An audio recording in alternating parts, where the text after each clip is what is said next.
zile zile zile zile yo lerkyal mile mile mile mile. Okay, magandang umaga at magandang tanghali at magandang gabi sa inyong lahat. Zile zile zile zile yo lerkyal mile mile mile mile.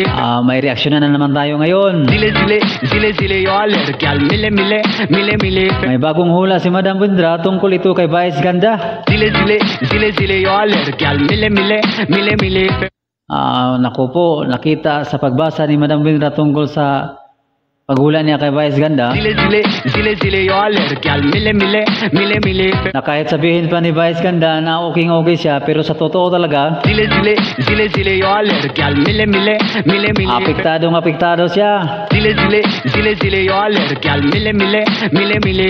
Madali lang daw siya napatawad sa mga tao na ginujoke o binibiro niya o yung pagjoke niya kay former president. Zile zile zile zile yo lerkyal mile mile mile mile. Ang problema kasi hindi siya madaling mapatawad sa mga diehard supporter. Zile zile zile zile yo lerkyal mile mile mile mile mile mile mile mile. At hindi na natin patagalin pa guys, ito na po yung video at ang hula ni Madam Windra tungkol kay Vice Ganda. Zile zile zile zile yo. Hello po, magandang araw po sa ating lahat. Muli, nagbabalik ang inyong Madam Windra. Pasensya na po sa napakatagal na pananahimik. Eto na po tayo ngayon. Marami po nagre-request tungkol po sa kung ano na ang kahinatnan ngayon po ng ating isang magaling na komedyante na si Vice Ganda. Alam naman natin na medyo nasa hot seat po ngayon si Madam Vice Ganda. Ayan po. Katotohanan kung ano ang mangyayari. Again po, ako ay tagabasa lang po ng tarot. Interpreter lang po ako ng ipinapakita ng tarot. Ayan. Ano yung nakikita? My God, sa ngayon po, ang ating Vice Ganda o si Vice Ganda po ay dumaranas talaga ng so much tension and so much confusing sa mga bagay na pinipilit niyang alamin kung saan ang pagkakamali niya. Ayan. Kaya po yan ay nakabaliktad. Actually po, kaya po may anino rito, siya po ay ito. Tapos ito po yung karangyaan na kanyang tinatamasa. Na ngayon po ay nagiging ghost siya. Bakit? Itong karangyaan na ito ay nakuha niya sa kanyang pagiging komedyante. But, kung makikita niyo po, si Vice Ganda rito ay parang shadow. So, may mga binibitawan siyang salita, may mga pinahahayag siya na damdamin na nakakatawa sa mga tao, kaya lang, by this time, nasa black po siya. Bakit black image? May tinamaan siya na isang tao na mahal ng sanlibutan. Actually po, 2 tao po yan, which is, alam naman natin na dinaan niya sa pagiging komedyante. Kung ano man po ang sumagap sa isipan niya, bakit niya idinawit ang pangalan ng mahal ng mga tao na ating si Tatay Digong Duterte at saka ang isa po ay si Ginoong Marcoleta. So, kaya ko sinabi po itong pangalan ng 2 ito kasi nakita po na dahil doon ang shadow ni Vice Ganda ay nagtrigel, parang dumilim. Ibig sabihin niya, the shadow darker and darker means sa tarot po isang sinyales na maaaring sa ginawa niya ay may mga tao na tumalikod sa kanya in a sense na pati po ang mga produkto, ayan yun, mga produkto ay baka tumalikod sa kanya. Baka, bakit sinabi kong baka? Yung iba nangangatwiran pa, yung iba nag-give up na. Ayan po. So baka mawala muna siya sa mga sirkulo ng mga kilalang produkto or bigyan muna siya ng sudden na priest muna ang iyong career. Ayan po, maaring ma-priest muna pansamantala ang kanyang career. Hindi naman po ito talagang totaling pagbagsak. Pero dahil sa pag-priest ng kanyang career, maaapektuhan siya ng milya-milya. Bakit sinabi ko pong hindi pa totally pagbagsak? Kasi po, eto po to, pipilitin niyang lumaban pa o ipaliwanag ang kanyang sarili. So, ibig sabihin nito, depende po sa taong magpapatawad sa kanya ang kanyang karir. Aminin natin na ngayon po ay talagang mabilis ang pagbaba ng kanyang karir. Subalit, eto, siya ay maninindigan naman na kausapin ang dalawang taong ito. So, ayon po dito sa tarot, baliktad na pamamaraan na para siyang manliligaw ulit or para siyang makikisuyo ulit, parang ipaliliwanag niya ang side niya. So, ang lahat ng sitwasyon nito, ito, yan. At ito, pagbagsak. At dahil kong sinasabing na totally pagbagsak ha, kasi itong mga taong itong kanyang kakausapin ay may puso.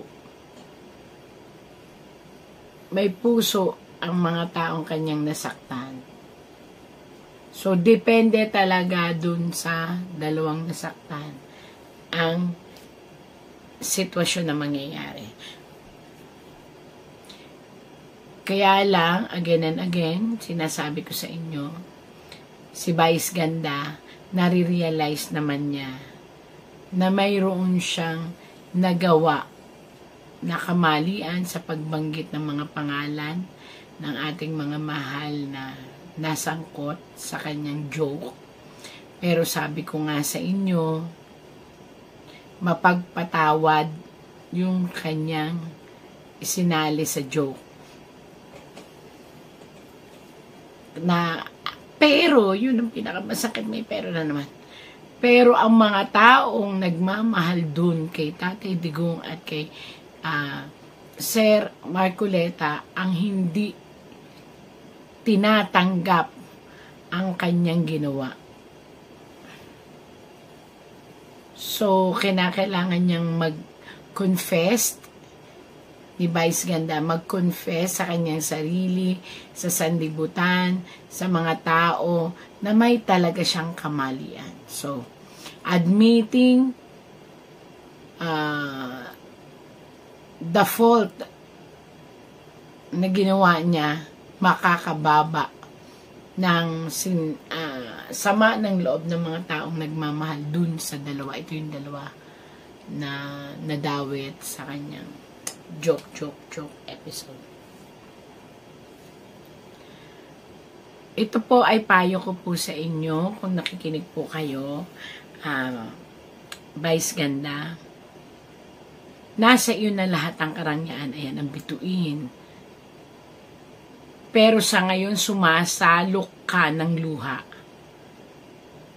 At ayon po dito, dalawa ang inyong nadali or na nasaling sa inyong joke. Kinakailangan nyo ipakita ang sinserong paghingi ng tawad. Kung paano, bugso na po yan ang isip at damdamin. Kung paano ang paghingi ng tawad. At mapagpatawad po yung mga taong nasaktan nyo. So, the universe will act and discipline po kayo. I-discipline po kayo. Kaya mayroong star sa ulo nyo. I-disciplina po kayo ng universe. Kapit lang po at muling magbalik ulit po kayo sa inyong senses na may mga bagay na hindi dapat isama sa joke o katatawanan. Lalo na mahal ng sanlibutan ang mga taong nadawit sa inyong joke.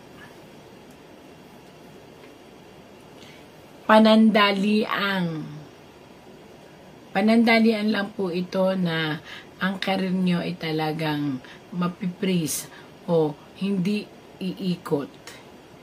At ang ibig sabihin nito, malaking kawalan sa iyong karir. Hindi ko pwedeng sabihin pagbagsak. Bakit? Bakit ko po sinasabing pagbagsak, hindi pagbagsak? Kasi po, yung taong nasaktan ni Vice Ganda ay mapagpatawad. Dalawa po yun.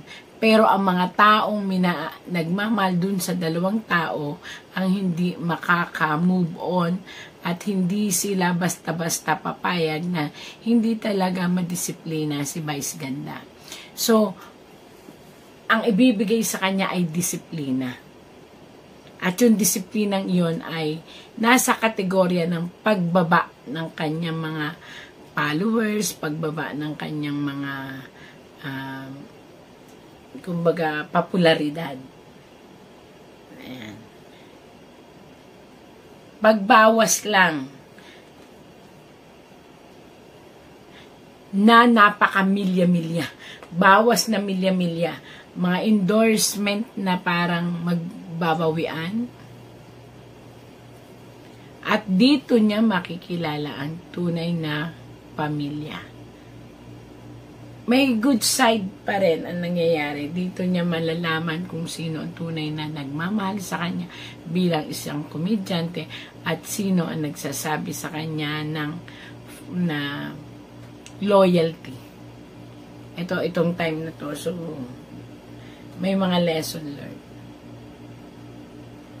Sana next time, kung mayroon pang next time, kasi mukhang magpapahinga si Vice Ganda, magre-relax, and saka na lang ulit siya mag-iisip ng isang bagay na makakatanggal sa sanlibutan ng sama ng loob dun sa joke na kanyang tinuran. Hanggang doon na lang po tayo. And sana po sa lahat ng ating action na ginagawa, maging responsible po tayo upang hindi po pagsisihan sa dulo. And always remember, lalo na po sa mga nakakaranas ng mga pagsubok, lalo po ngayon, Vice Ganda, nakita ko po na talagang ang tindi po ng impact sa karir nyo tong nangyaring to, na talagang milya-milya ang mawawala.